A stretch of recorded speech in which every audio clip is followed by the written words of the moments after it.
Donc, je vais vous parler aujourd'hui de la muqueuse kératinisée au niveau des sites à implanter. Je vais essayer de vous donner la possibilité d'augmenter sa quantité de manière simple, fiable et pérenne. Mais tout d'abord, pourquoi est-il important d'avoir une bande de gencives kératinisées autour de nos implants?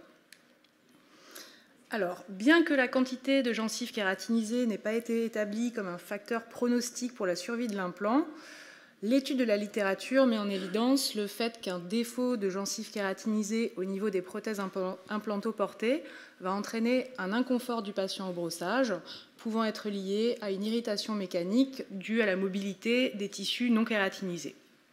Et qui dit manque de gencives kératinisées, dit inconfort au brossage moins efficace, accumulation de plaques et inflammation périimplantaire. D'autre part, la muqueuse kératinisée va réellement être une protection mécanique contre l'infiltration bactérienne au niveau du col des implants.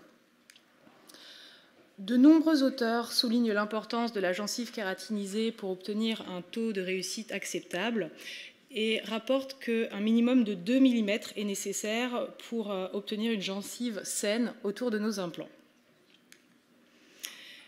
Il existe différentes techniques visant à augmenter la quantité de gencives kératinisées que je ne vous détaillerai pas aujourd'hui. Une recherche PubMed sur le sujet montre 1352 publications sur 10 ans et l'année dernière, pas moins de 289 publications. Sujet qui fait donc a priori travailler les méninges. Ces techniques impliquent un processus chirurgical complexe avec une répercussion économique et un inconfort post-opératoire ainsi que des complications possibles pour le patient. Pour notre part, nous avons fait depuis une vingtaine d'années le choix raisonné d'une technique simple, efficace, reproductible et économique qui est le lambeau décalé. Un lambeau décalé, c'est un lambeau dont l'incision ne va pas se faire sur la crête, mais de manière plus ou moins décalée en lingual ou en palatin. 2 incisions de décharge seront réalisées en parasulculaire des dents bordant l'édentement.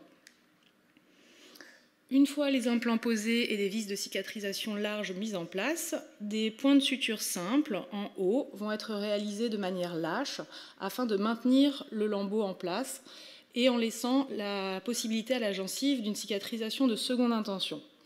Et grâce au potentiel fibrogénique de l'os et du fait que les 2 berges de gencive sont de la gencive kératinisée, nous allons obtenir une formation de gencive kératinisée à ce niveau. Il faudra bien sûr veiller à laisser une bande de gencive kératinisée suffisante sur le versant lingual pour ne pas se retrouver avec un défaut de gencive kératinisée en lingual. Pour cette technique, nous utilisons des fils fins, en général du 5 ou du 6-0, en monofilament, qui retiendra moins la plaque que du fil tressé. Pour la même raison, les nœuds seront décalés sur une des berges et non pas sur le trait d'incision, comme c'est le cas sur cette photo. Alors, cette technique ne pourra être mise en œuvre que lorsque les conditions osseuses permettent la pose d'implants dans des conditions idéales, c'est-à-dire ne nécessitant pas de greffe osseuse conjointe à la pose du ou des implants. Elle pourra également être mise en œuvre dans un second temps chirurgical lors de la mise en place des vis de cicatrisation sur les implants et une fois la greffe préalablement réalisée intégrée. Quelques photos pour illustrer mon propos. Au niveau de cette 16, l'examen Cone-Beam montre, après intégration de la greffe de sinus, une largeur de crête permettant la pose d'un implant. Cependant, l'examen en bouche révèle un défaut de volume de gencive kératinisée vestibulaire. Ici, l'incision ne va donc pas se faire sur la crête, mais de manière largement décalée en palatin.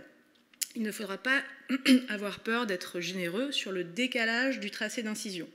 Plus vous allez le décaler, plus vous allez obtenir une translation importante de cette gencive kératinisée si précieuse. La mise en place d'une vis de cicatrisation large participera aussi au gain que nous allons obtenir. Des points de suture simples avec du monofilament sont réalisés et décalés sur l'une des berges et non pas sur le trait d'incision. Voilà le résultat à 3 mois lors du contrôle de l'intégration de l'implant. Et pour mémoire, la situation initiale. Cette technique nous a donc permis d'obtenir un gain de plus du double que la gencive de départ. Un autre cas pour lequel la largeur de la crête permet la pose d'un implant, mais avec une bande de gencive kératinisée de seulement 3 mm. Nous arrivons en fin de chirurgie grâce à cette technique à une largeur de gencive kératinisée de 9 mm. Au niveau de cette 46, en diminuant la hauteur de la crête, nous retrouvons une largeur osseuse confortable à la pose d'un implant. Cependant, encore une fois, l'examen en bouche révèle un défaut de volume de gencive kératinisée vestibulaire. De la même manière que précédemment, une incision décalée, la mise en place de l'implant et d'une vis de cicatrisation large va permettre une translation de cette gencive kératinisée en vestibulaire. Donc voilà le résultat à 2 mois au moment du contrôle de l'intégration de l'implant. Ici encore, crête osseuse permettant la pose d'un implant, mais bande de gencive kératinisée ne dépassant pas 3 mm avec défaut de volume vestibulaire très important. Voilà le résultat en fin de chirurgie et 2 mois plus tard.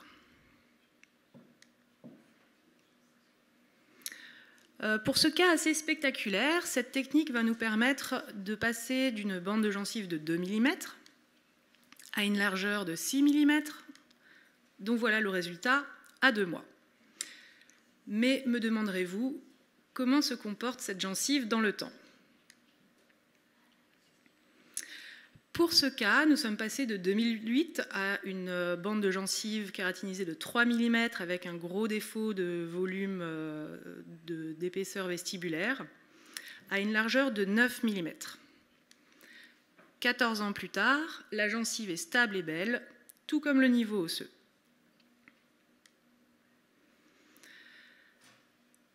Un autre cas avec un recul clinique de 8 ans, toujours cette bande de gencive faible avec le défaut de volume vestibulaire, lambeau décalé, mise en place de l'implant et d'une vis de cicatrisation large. Résultat à 2 mois. Contrôle cette année, maintien des tissus déplacés et stabilité osseuse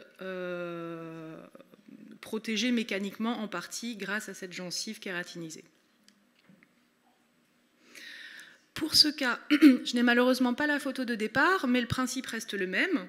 Après incision décalée lingualement, mise en place des implants et de vis de cicatrisation large, un petit peu de pangène est à positionner entre les berges de gencive et des points de suture lâches vont être réalisés de manière à maintenir le lambeau et le pangène en place et surtout pas d'essayer de se faire rapprocher les berges de gencive. Voilà à 6 semaines, une fois la cicatrisation de seconde intention achevée, la gencive va continuer à maturer. Là, on voit encore un petit peu une concavité entre les 2 implants qui va complètement se lisser en attendant encore quelques semaines et avec des consignes de brossage adaptées. 13 ans plus tard, une fois encore, maintien du volume gingival déplacé. Au niveau de cette 47, toujours ce même design de bande de gencive kératinisée faible et très linguale. Résultat obtenu en fin de chirurgie, à 2 mois et 13 ans plus tard.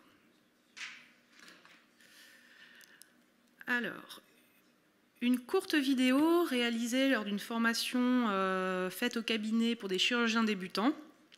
2 implants ont été posés sous notre responsabilité. Ici, vous voyez une lame coudée, qui est un instrument qu'on aime beaucoup utiliser et qui va permettre de faire des incisions précises dans des endroits difficiles d'accès, comme c'est souvent le cas au niveau des secteurs molaires. Là, par exemple, pour atteindre la face distale de cette prémolaire, cette lame est vraiment très pratique.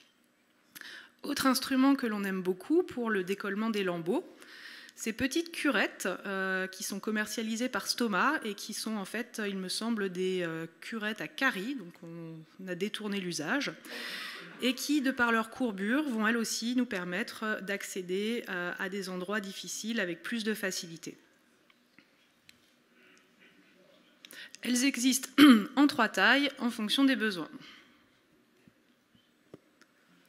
Une fois le lambeau décollé, on découvre une crête osseuse beaucoup plus large que ce que ne laissait présager la bande de gencive de départ. 2 implants ont pu être posés et des vis de cicatrisation larges mises en place. Un petit peu de pangène va être prédécoupé et être simplement positionné entre les berges de gencive. Il va très rapidement s'imprégner de sang, favorisant la formation du caillot sanguin.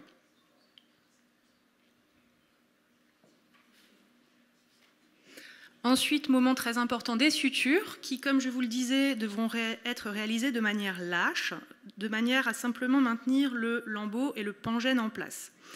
N'ayez pas peur du gap, n'essayez surtout pas de se faire rejoindre les berges de gencive, c'est tout le secret de cette technique.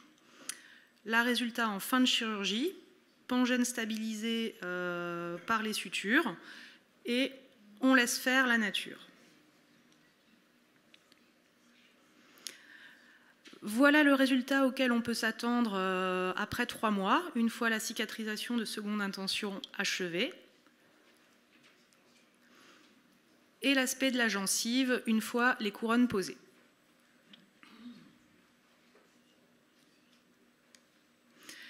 Quelques mots sur le pangène, qui est un hémostatique local d'origine bovine, utilisé dans le milieu hospitalo-universitaire depuis une vingtaine d'années, ainsi que quotidiennement dans notre pratique, et plus spécifiquement pour cette technique. Il va permettre de favoriser la formation du caillot sanguin et stabiliser celui-ci. Alors, pour cette technique, l'adhésion du patient va être primordiale. Il devra suivre précautionneusement les consignes de brossage qui lui seront remises après la chirurgie. Consignes à adapter en fonction de l'augmentation que l'on veut obtenir. En règle générale, les directives seront les suivantes. Les 3 premiers jours suivant la chirurgie, le patient ne devra pas du tout brosser sur cette zone. Il devra se contenter de faire des bains de bouche en laissant agir le produit sur la zone. Le reste des dents pourra être brossé comme d'habitude.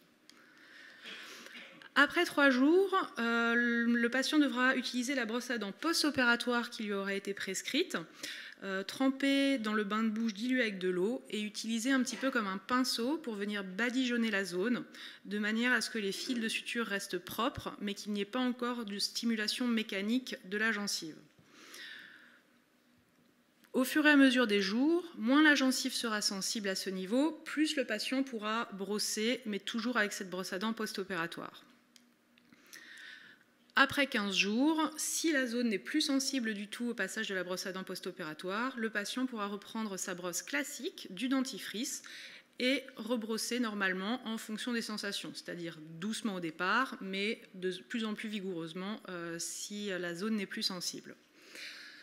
Pour les très grosses augmentations, on aime bien revoir le patient à 8 jours pour contrôler que les consignes sont bien respectées et adaptées à l'avancée de la cicatrisation. Alors, évidemment, je ne vous parle pas d'une technique que vous pourrez mettre en œuvre pour l'ensemble des poses d'implants. Il faudra bien poser l'indication. Le choix du protocole est à choisir en fonction du patient et de la situation clinique. Alors, je vais essayer d'anticiper certaines de vos questions. Cette technique peut-elle être réalisée chez un fumeur? Vaste question, à laquelle je ne pourrai malheureusement pas vous apporter une réponse précise. Est-ce qu'on peut poser un implant chez un fumeur, réaliser une greffe chez un fumeur? Tout dépend de la quantité, du patient, donc à juger au cas par cas. Que faire en présence d'un os de type 1? Alors, si l'os est vraiment très dense, très blanc, dépourvu de vascularisation en surface, nous avons pour habitude de pratiquer de petites perforations au niveau de la corticale en allant jusqu'à l'os médulaire, de manière à provoquer des appels sanguins qui permettront d'imbiber le pangène de sang. Qu'en est-il des patients sous fluidifiant sanguin et à risque de saignement? Si risque hémorragique très élevé avec INR lui aussi élevé, je vous conseille d'éviter les grosses augmentations. Pour un lambeau décalé autour d'un implant, le risque ne va pas être très grand. Pour la pose de plusieurs implants avec une augmentation très importante, je vous conseille d'éviter. Dans tous les cas, il ne faudra pas hésiter à se mettre en rapport avec le spécialiste de manière à évaluer précisément le risque hémorragique. J'espère que dès votre retour au cabinet, vous pourrez mettre en œuvre cette technique et je vous remercie pour votre attention.